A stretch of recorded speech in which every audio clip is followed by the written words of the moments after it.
The great vanishing. Something strange is happening right under our noses, and most people haven't even noticed yet. The ones who've woken up, the ones who've started seeing through the performance we call normal life, they were simply walking away.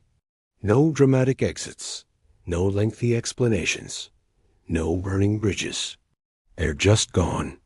And if you've felt this magnetic pull yourself, if you've been wondering why you can barely make it through a dinner party anymore, why small talk feels like torture, why you'd rather be alone than surrounded by people who can't see what you see, then you need to hear this. Because what you're experiencing isn't depression. It's not antisocial behavior. It's not something wrong with you. It's what happens when consciousness outgrows its container.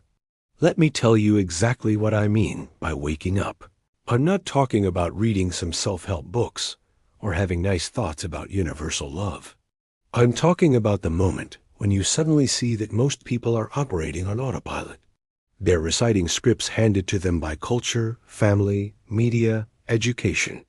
They're playing characters in a show they never auditioned for, and they have no idea they're performing. When you're still asleep, this works fine. You fit seamlessly into the machinery. You can discuss trivial matters and feel engaged. You can spend hours debating things that ultimately don't matter and believe you're being productive. You can chase status symbols and call it ambition.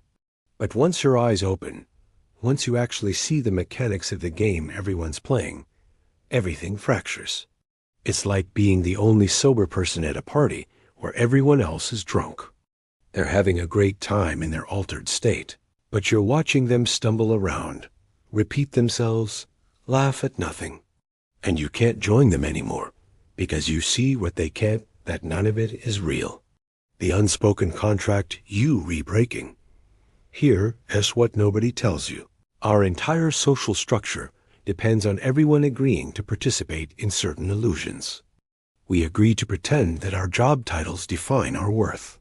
We agree to pretend that accumulating things equals success. We agree to pretend that the masks we wear are our actual faces. We agree to pretend that all this rushing and competing and positioning means something. This isn't conspiracy.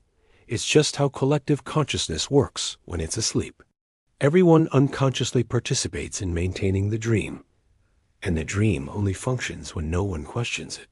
But then you wake up, and suddenly you're standing in the middle of this elaborate performance, and you can see the strings. You can see how people's confidence is actually terror wearing a suit. You can see how their busyness is just avoidance in motion. You can see how their certainty about being right is just desperation to avoid being wrong. When someone declares that this political party or that ideology has all the answers, you see it's just tribalism wearing intellectual clothing. When someone posts their curated life online, you see the gap between image and reality.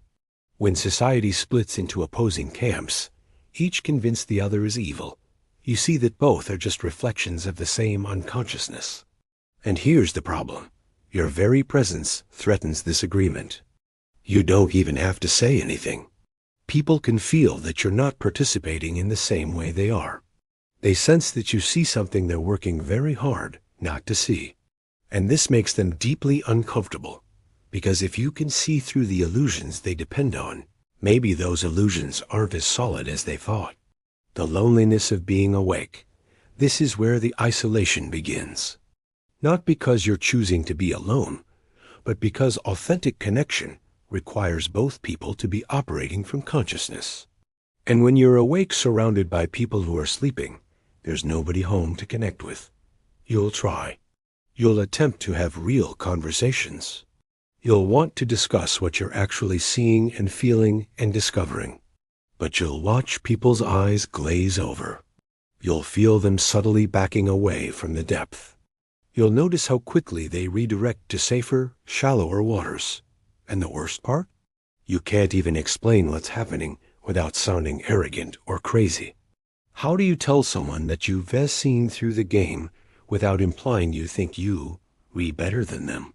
How do you express that you can and participate in normal interactions anymore without seeming like you re-judging everyone else? So you start editing yourself. You learn to speak in shorter sentences about surface topics. You master the art of nodding and smiling while your soul screams with boredom and frustration. You become fluent in a language you no longer believe in, just to maintain some semblance of connection with people you supposedly care about. But this creates a split inside you. The part that sees clearly versus the part that pretends not to see. The authentic self versus the performed self. And maintaining this split requires enormous energy that could be used for actually growing and evolving and becoming more conscious. Eventually, something inside you breaks, not in a bad way. It's more like a shell cracking. And what emerges says, I can't do this anymore. I can't keep pretending. I can't keep performing. I can't keep dimming my light just so others feel comfortable in their darkness. Why you have to leave? Let me be clear about something that might be controversial. Staying in unconscious environments actively damages your consciousness. This isn't metaphor. When you're surrounded by people operating from fear, competition, judgment, and projection, you have to work incredibly hard just to maintain your own center. Think about it. Every interaction requires you to filter out their unconscious material. Every conversation demands that you hold space for their projections without absorbing them. Every gathering asks you to protect your energy while everyone else is unconsciously draining it. You're essentially doing invisible psychological labor that nobody recognizes or appreciates. You're maintaining consciousness in a field of unconsciousness, and it's exhausting. This is why awakened people start withdrawing. First, they leave digital spaces.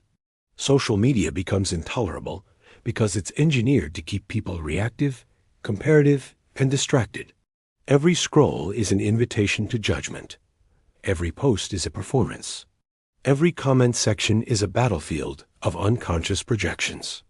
For someone who's awake, it feels like volunteering to swim in toxic waste. Then they start declining invitations. Not because they dislike people, but because most social gatherings are performance art.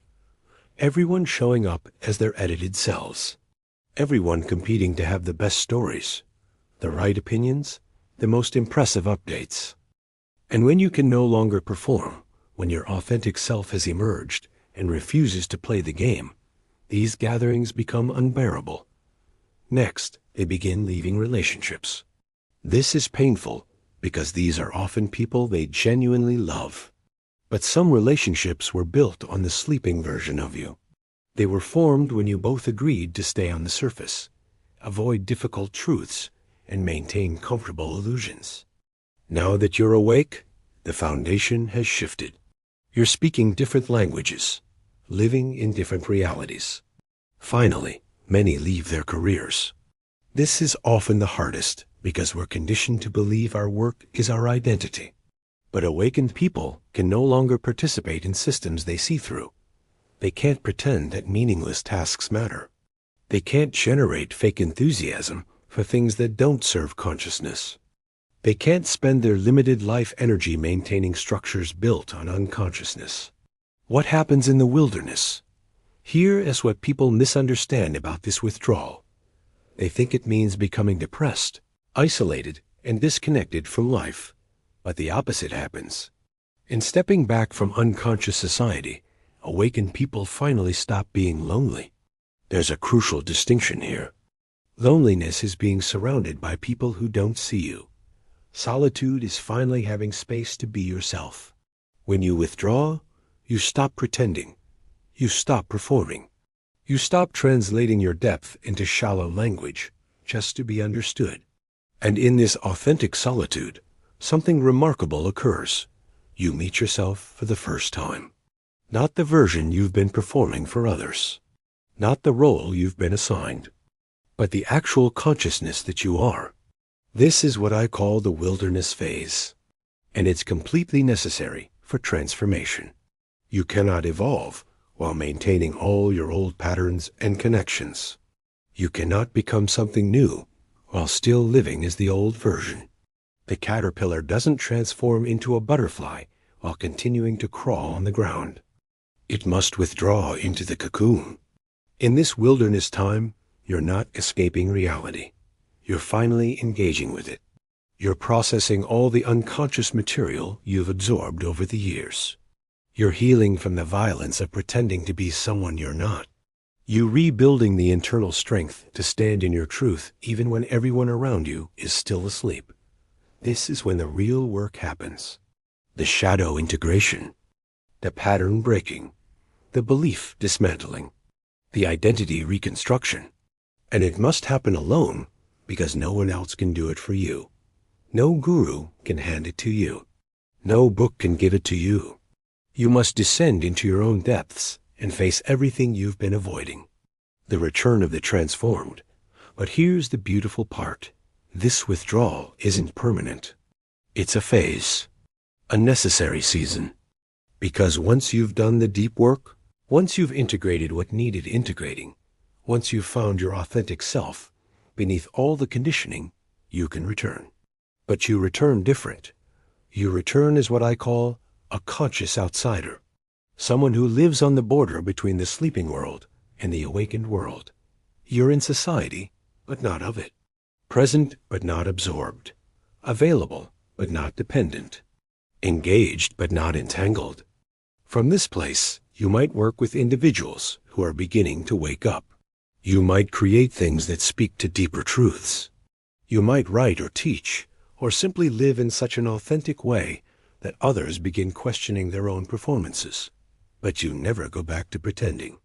You can't, because once you've tasted real consciousness, performing feels like death.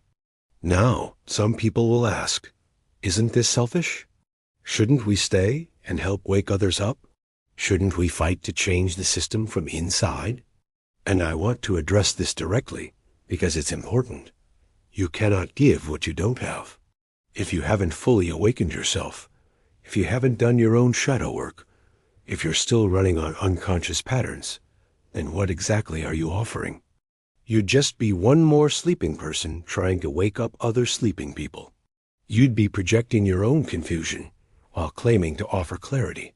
The most responsible thing you can do is wake up completely yourself. Do the hard work. Face your own darkness. Integrate your own shadow. Become genuinely conscious. Then, from that solid foundation, you can be available to others who are ready. And here's the key. Most people aren't ready. Most people don't actually want to wake up. They want to keep dreaming their dreams, playing their games, maintaining their comfortable illusions. And that's their right. Your job isn't to force them awake. Your job is to wake up yourself and then be quietly available for those who are starting to stir in their sleep. Where the awakened are going, so where are these disappearing people going? They're not actually vanishing into thin air. They're finding each other in unexpected places, in small intentional communities, in online spaces focused on depth rather than distraction, in workshops and retreats and circles where consciousness is the priority. They're creating alternative ways of living that don't require them to betray themselves.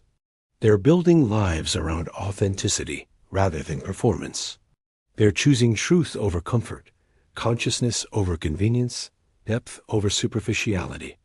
And this isn't abandonment of society. This is actually the most loving thing they can do, because the collective doesn't need more people participating in its unconsciousness. It needs people who have genuinely awakened. It needs living examples that another way is possible. It needs individuals who found their authentic selves and can hold that frequency steady. Think of it like this. If you want to help someone who's drowning, you don't jump in the water and start drowning with them. You stand on solid ground and extend your hand. The awakened people who withdraw aren't abandoning anyone. They're finding solid ground so they can eventually offer something real. The permission you've been waiting for.